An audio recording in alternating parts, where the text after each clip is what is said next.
Today, I want to talk real quick about home inspections. I get lots of questions about them and where they fit in the sale of a house from both sides. So I hope this information will benefit both buyers and sellers. So what happens with the inspection? I get this a lot. But before I get to that, just a little side note. With the market right now, some buyers are getting very aggressive with their offers and opting out of having the home they want to buy inspected in order to make their offer seem more attractive, since it's one less condition for the seller to worry about. While I can appreciate that it can be incredibly frustrating to not have your offer picked over others, maybe even a few times now, you should really give it some serious thought before using that strategy.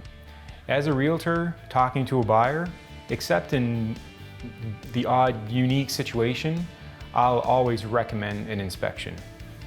So with that out of the way, home inspections. What happens? Well, from a seller's point of view, it can be a little nerve-wracking, but there are things you can do to prepare for a smooth inspection. You can even go as far as booking a pre-listing inspection if you like. These are not very common around here, but it is an option. There are pros and cons to taking this route, which for the sake of time, I won't go into today, but I'd be happy to answer any questions you may have on the subject.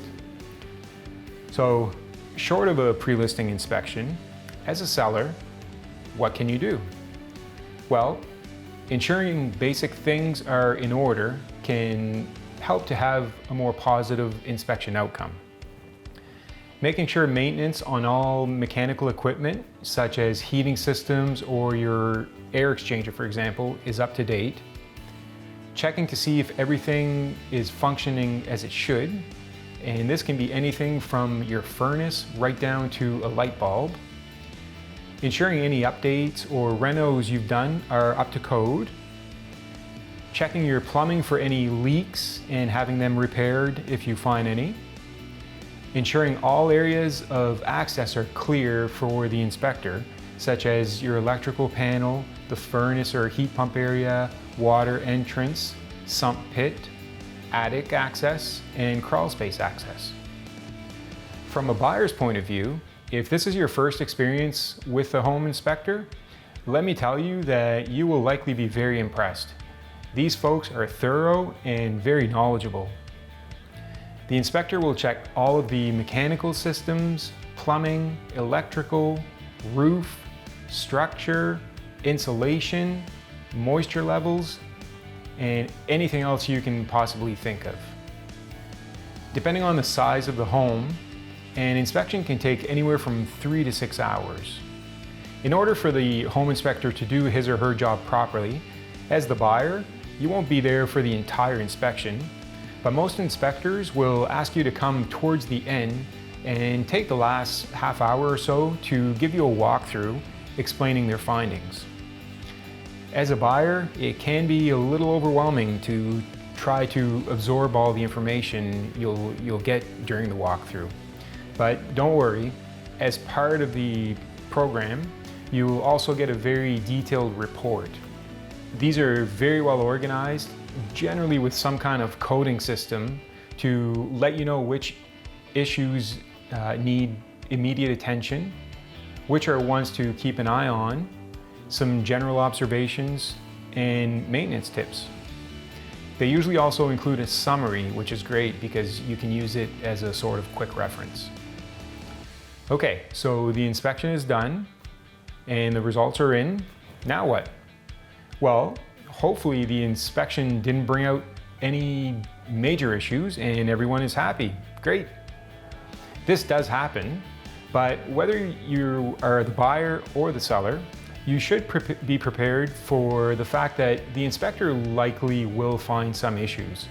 It's normal. If you think about it, a house is built by humans and we all know we're not perfect.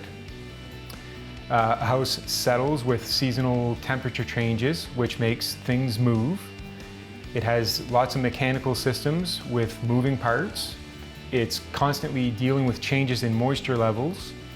And depending on the age of the house, there will probably be some wear and tear as well. When issues do pop up, there are a few options to handle them. The buyer can accept the issues as they are and continue with the sale as planned. The buyer and seller can agree on specific issues to be addressed, and here you'll want to be clear on a time frame for the work to be completed, who will be responsible for the expenses of the work, and agree on who will do the work.